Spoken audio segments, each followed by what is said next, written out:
The rain had been falling since midday, and by nightfall, it had turned mean. Joanna Harrell stood at the window of her front room, watching the water come off the roof in thick silver sheets. The lamp behind her threw just enough light to reach the porch steps, and beyond that, nothing.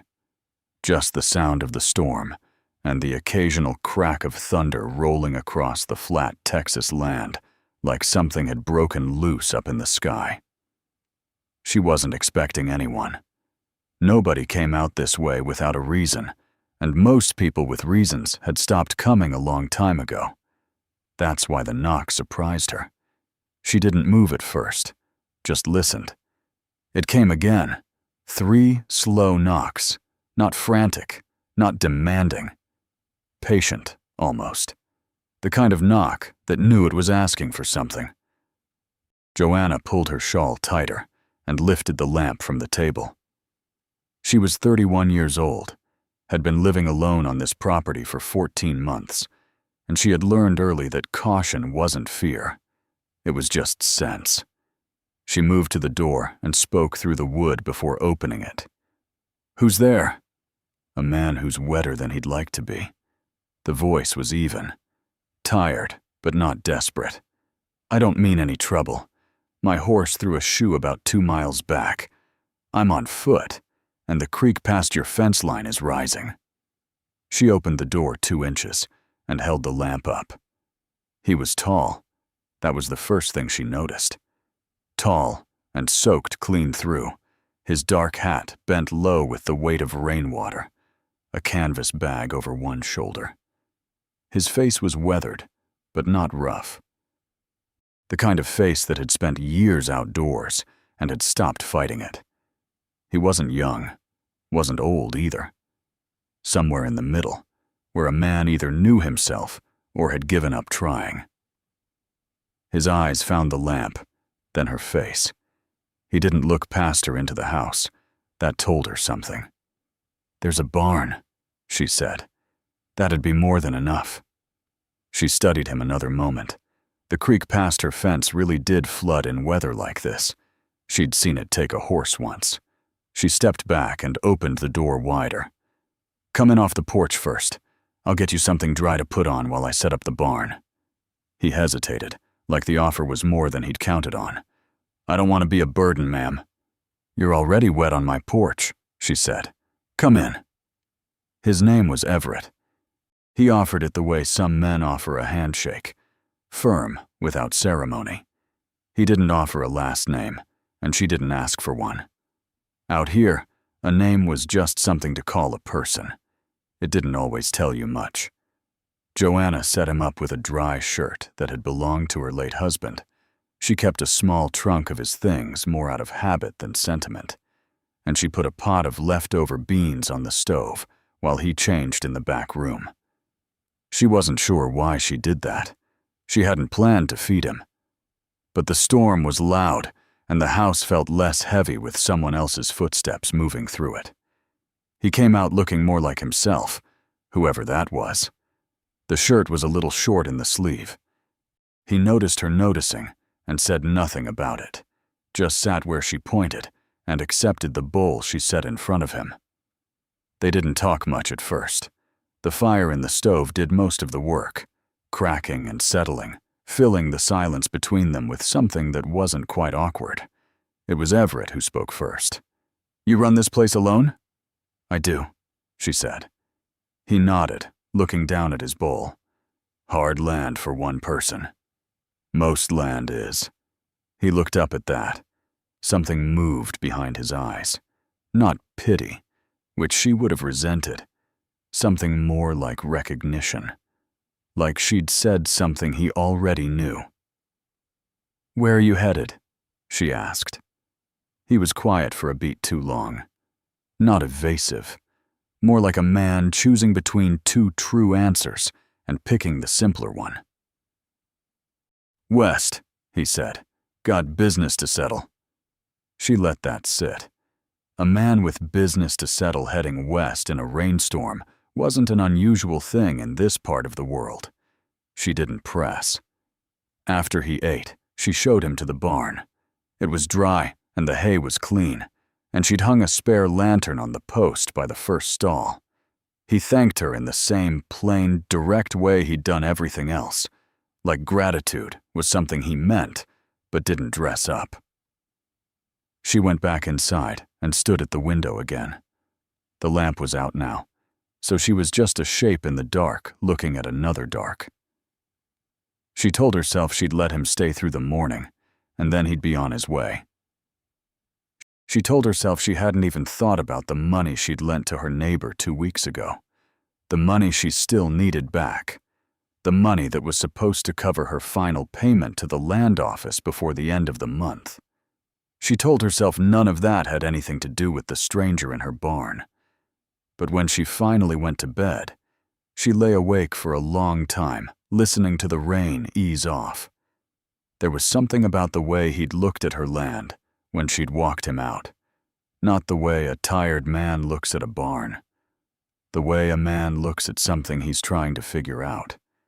Taking in the fence lines, the condition of the posts, the small vegetable plot she'd staked out near the south wall.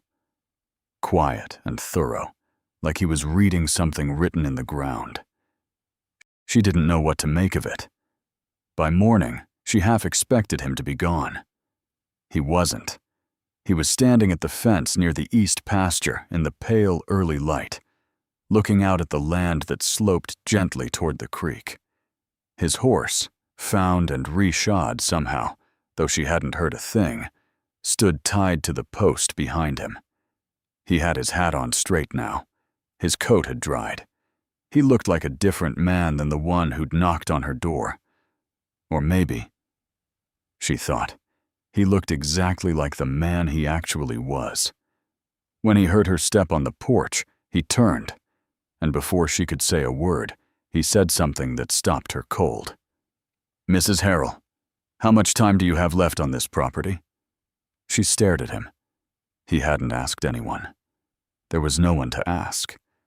And she hadn't told him a single thing about the land office, or the payment, or the letter she'd received 3 weeks ago with the word foreclosure printed at the top in hard black ink. So how did he know? Joanna didn't answer right away. She stepped down off the porch slowly, the way a person moves when they're buying themselves time to think. The morning air was cool and clean after the storm, and the wet grass darkened the hem of her skirt as she crossed the yard toward the fence where Everett stood. She stopped a few feet from him and looked at him the way she might look at a contract before signing it, carefully, without rushing.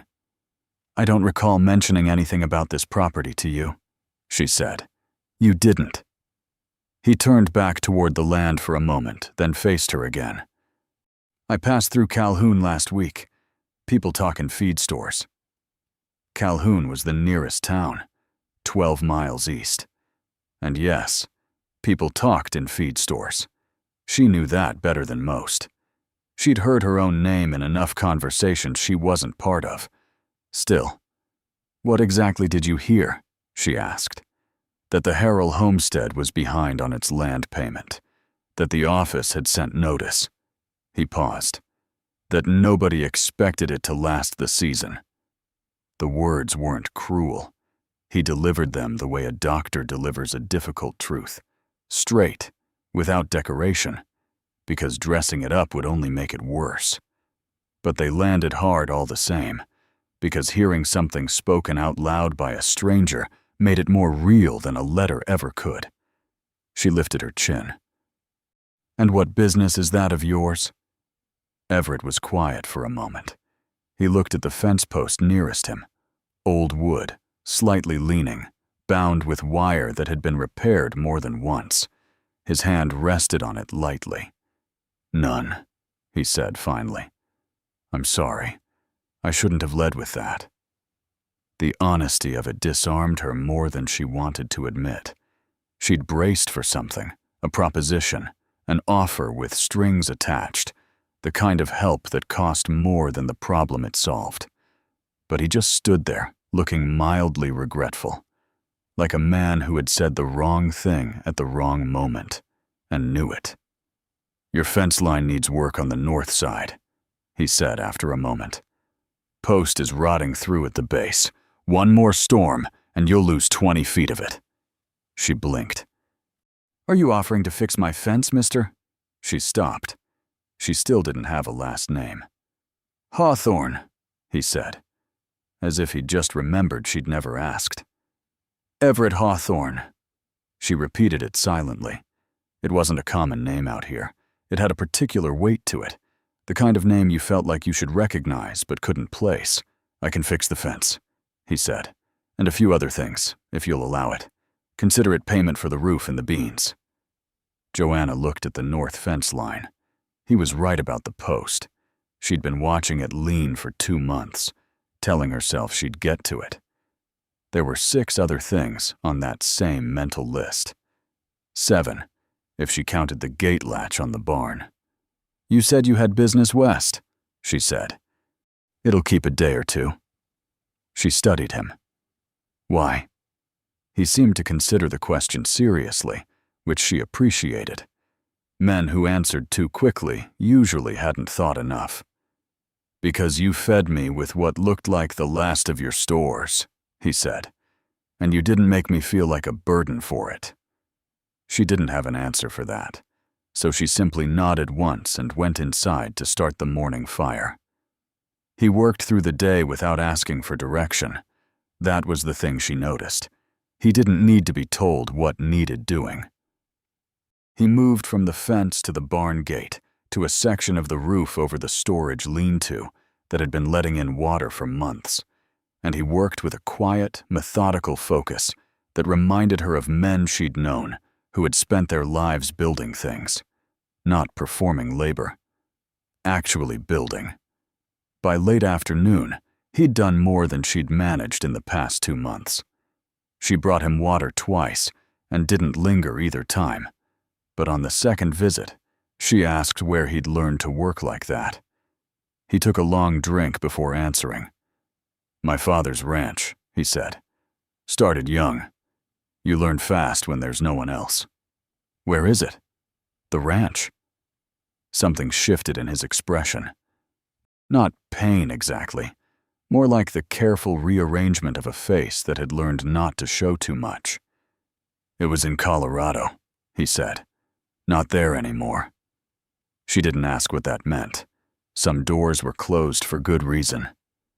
That evening she made cornbread and salt pork, and they ate at the table again, this time with a little more ease between them. The silence wasn't empty now. It had texture, the kind that builds between 2 people who've spent a day in the same space and found they don't grate on each other. She asked him once, almost without meaning to, whether he had family waiting on him somewhere. He shook his head. No one waiting. That's a lonely thing. It can be, he agreed. Then, after a moment, you? She looked at the table. My husband passed 14 months ago. It was sudden, a fever. She said it plainly, the way she'd learned to, not because it didn't hurt, but because plain was the only way she could get through it without her voice changing. We didn't have children, so it's just me and the land. Everett was quiet for a long moment. I'm sorry, he said, and unlike most people who said it, he didn't follow it with anything.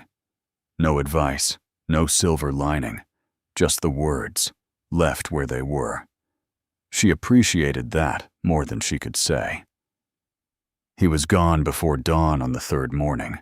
She knew it before she even looked out the window. The quality of the silence was different. Bigger. The kind that only happens when you've grown briefly accustomed to someone else being nearby. On the porch, she found a small folded paper weighted down by a stone. Inside, in clean, deliberate handwriting, not the scrawl of a trail-worn drifter, were 2 sentences. The north fence will hold now. I hope the land does too. And below that, a name. A full name she recognized the moment she read it. Not Everett, but the surname. Hawthorne. As in Hawthorne, land, and cattle, whose holdings she had read about twice in the county paper, whose name was on half the water rights in the Western Valley, whose name was also, she now realized with a slow and dawning certainty, on the deed to the land adjacent to hers. She stood on the porch for a long time, the note in her hand, the morning light coming up gold and slow across her pasture. She didn't know what it meant. She didn't know if he'd known all along, if the visit to Calhoun had been coincidence or calculation. She didn't know whether to feel grateful or foolish or something in between. What she knew was this: the fence was fixed, the roof was patched, and a man who could have stayed anywhere had spent 2 nights in her barn without asking for a single thing she hadn't offered first. That meant something. She just didn't know what yet. 3 weeks passed before she heard the name Hawthorne again. She was in Calhoun, standing at the counter of the land office with an envelope in her hand and a number in her head that was still $40 short of what she owed. She'd spent the better part of those 3 weeks trying to close that gap, selling 2 of her remaining hens, taking in mending work from the pastor's wife, asking her neighbor Doris about the money lent, which came back in pieces, slowly, like water through cracked earth. She was $31 short now. It wasn't 40, but it wasn't enough. The man behind the counter, a thin, dry-voiced man named Pell, who wore the same brown vest every time she came in, looked at her envelope without touching it. "Mrs. Harrell," he said, with the particular tone people use when they've had a conversation several times and don't enjoy it. "The outstanding balance stands at—" "I know what it stands at," she said quietly. "I'm asking for 2 more weeks." Pell folded his hands on the desk. "The office has already extended twice. I know that too." He looked at her with something that wasn't quite pity and wasn't quite indifference, somewhere in the middle, where bureaucracy lives. "I'll need to refer this to the regional assessor, Mrs. Harrell. It's out of my hands at this point." She walked out of the land office with her envelope still in her hand and stood on the boardwalk in the late morning sun, watching a wagon roll through the mud of the main street. A dog crossed in front of it. A woman she didn't know came out of the dry goods store with a child on her hip. Life going on, the way it always did. She was still standing there when she heard her name. She turned. Everett Hawthorne was across the street. He looked different in town. Cleaner, a dark coat over a white shirt, his hat straight. He looked like what he was, she realized now. Not a drifter at all. A man who had been pretending to be less than he was, for reasons she still didn't fully understand. He crossed the street toward her and stopped a few feet away, reading her face the way she'd read his that first morning on the porch. "You've been to see Pell," he said. It wasn't a question. "You've been watching the land office?" she asked. "I've been in town 2 days," he said. "Calhoun isn't large." He paused. "How short are you?" She looked at him steadily. "That's not your concern, Mr. Hawthorne." "Joanna." It was the first time he'd used her given name. It landed differently than she expected. Not familiar, exactly. More like careful. Like he'd been holding it at a distance out of respect, and had just decided the distance had gone on long enough. $31, she said, before she'd decided to. He nodded slowly, said nothing for a moment. "I want to tell you something," he said, "and I need you to hear it the right way." She waited. "I came through Calhoun on purpose," he said. "Not because of the feed store gossip. I'd read the county assessments. Your land borders mine on the eastern line. When a neighboring property goes into default, the regional office sometimes sells the deed before the holder even knows it's gone." He paused. "I wanted to see the land, and I wanted to see who was on it. The morning felt very still. "And?" she said. "And I found a woman who gave a soaked stranger her last bowl of beans and didn't ask for anything in return." He held her gaze. "I've done a lot of business in my life, Mrs. Harrell. I know what a person looks like when they've got nothing left to give and give it anyway." Her throat tightened. She looked away down the street for a moment, steadying herself. "I'm not looking for charity," she said. "I know that. And I'm not looking to be bought. I know that too." He reached into his coat and produced a folded document. He held it out to her, but didn't push it forward. Just offered it, like he'd offered everything else, with space for her to say no. "This isn't charity. It's a land agreement. A fair lease on the eastern acres, the ones that share my water line. Market rate. Paid quarterly." He paused. "It would more than cover your balance, and leave something left over." She took the document slowly, unfolded it, read it. Really read it, line by line, the way her father had taught her to read anything a man put in front of her before she touched a pen. It was exactly what he said it was. Clean terms, fair rate, no hidden conditions. She looked up at him. "Why?" He was quiet for a long moment, and then, with the same plain honesty he'd shown from the very beginning, he said, "Because I'd like a reason to come back." She didn't give him an answer that day. She took the agreement home, read it twice more by lamplight, and slept on it the way she slept on everything that mattered. When she woke in the morning, she lay still for a while, looking at the ceiling, listening to the land outside, the birds coming awake in the fence posts, the slow creak of the barn in the early wind. She thought about what it meant to let someone help you. She'd spent 14 months deciding that accepting help was the same as admitting defeat, and 14 months had taught her that was a lonely and unsustainable position. She signed the agreement the next morning and rode to Calhoun to file it. Everett came back 6 days later, and then again 2 weeks after that. And then, with increasing regularity through the spring and into the summer, until Calhoun stopped noticing his horse tied outside the Harrell property and started assuming it would be there. They didn't rush anything. That wasn't either of their natures. They talked, really talked, the way two people do when they've both been quiet for too long and have finally found someone worth speaking to. About the land, about his father's ranch in Colorado that had burned in a dry year and taken most of what he'd built with it. About her husband, who had been a good man and a hard worker and had loved her steadily and without spectacle. About what it meant to start over when you were past the age when starting over felt easy. He told her once on an evening when they were sitting on the porch watching the sky go dark that he'd had more money than he'd ever needed and less of what mattered. She'd told him that she'd had less money than she needed and more of what mattered, and that neither extreme was as simple as it sounded. He'd laughed at that, a real laugh, unhurried and unguarded.